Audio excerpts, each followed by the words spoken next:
اعوذ باللہ من الشیطان الرجیم۔ فیض حمید کی سزا پر میڈیا پر تبصرے چل رہے ہیں۔ حامد میر کا تجزیہ بھی میں نے دیکھا اور بھی کہہ رہے ہیں کاشف عباسی۔ تو ہم نے پہلے بھی وارن کیا تھا ایز اے خفیہ ادارہ جو D G I S I ہیں اس ضمن میں ان کو انوالو نہ کیا جائے۔ ہاں as A army lieutenant general ہیں اس ضمن میں بے شک ان پر وہ جو ہے فوج کا اپنا ایکٹ ہے وہ مقدمے جو ہیں وہ دیکھیں۔ باقی جو یہ 4 الزامات کی آپ بات کر رہے ہیں تو یہ کس پہ نہیں ہے؟ تو وہ جرنل آیا ایک مشرف، اس صدی کی بات لگا لو، اس کے حال بھی سب کے سامنے ہیں۔ کیا نہیں آیا اس کی تو تصویریں یہ گینگ وار کے ساتھ لگی، لیاری میں لگی۔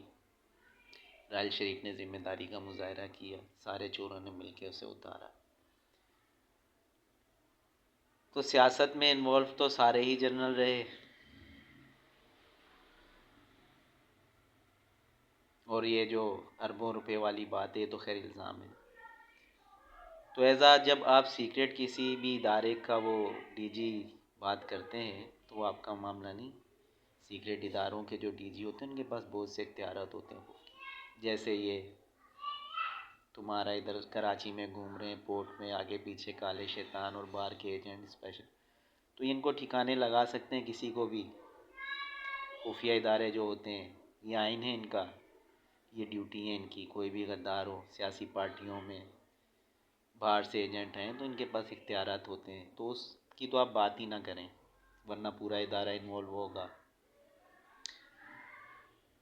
باقی سارے جنرل، میڈیا، سیاستدان، تو یہ فیض حمید نے ایک اچھی ریت قائم کی ہے، اگر اسے سزا ہوئی ہے تو یہ زرداری کو، یہ جو کالے تہ خانے والے شیطان ہیں، ہیری پتر ہیں، یہ میڈیا کے اینکر ہیں، ہیری پریس سیکرٹری ہیں، نام نہیں لیتا میں، سب کو معلوم ہے اداروں کے پاس خبریں ہوتی ہیں، سیاستدان ہیں، کوئی کیتھرین کا چمچہ ہے، تو پاکستان کا محب وطن کون ہے پھر؟ سب کو سزا ہونی چاہیے۔ جنرل حمید گل کا جو بیٹا ہے فیض حمید، اس نے ایک اچھی ریت قائم کی ہے۔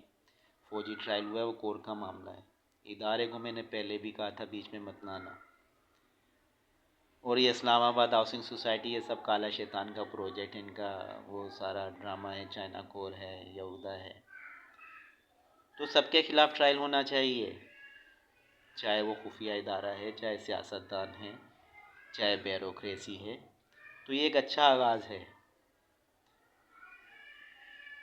تو ملٹری کورٹ میں ہوا ہے، ایس جے پی میں بھی ہوگا، وفاق تو پہلے ہی کالا دم ہے، تو سب کے پاس ثبوت موجود ہیں، ایجنسیوں کے پاس، ساری پارٹیوں کے خلاف۔ آپ کی تو رجسٹریاں فیل ہو جائیں، جس ایکٹ کے تحت آپ نے پارٹیاں رجسٹر کرائی ہوئی ہیں وہ خلاف ورزی ہے، وہیں سے آپ سارے آؤٹ ہو جو ساری پارٹیاں۔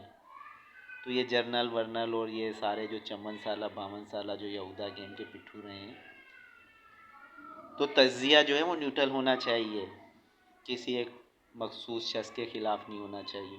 اور میں نے پہلے بھی کہا تھا ادارے کو بیچ میں مت لانا، میڈیا کو میں نے وارن کیا تھا، ورنہ یہ ادارہ میڈیا میں بھی سکونٹی کرے گا، پولیٹیکل پارٹیز میں بھی جائے گا، بیوروکریسی میں بھی جائے گا، اور جتنے غدار ہیں۔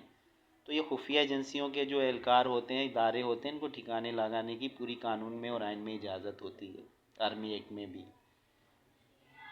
تو تھوڑی احتیاط کرنا۔ اور یہ اچھا آغاز ہے، یہ ہر شعبے میں اب ہوگا انشاءاللہ۔ جزاک اللہ، ہونا چاہیے میڈیا میں بھی۔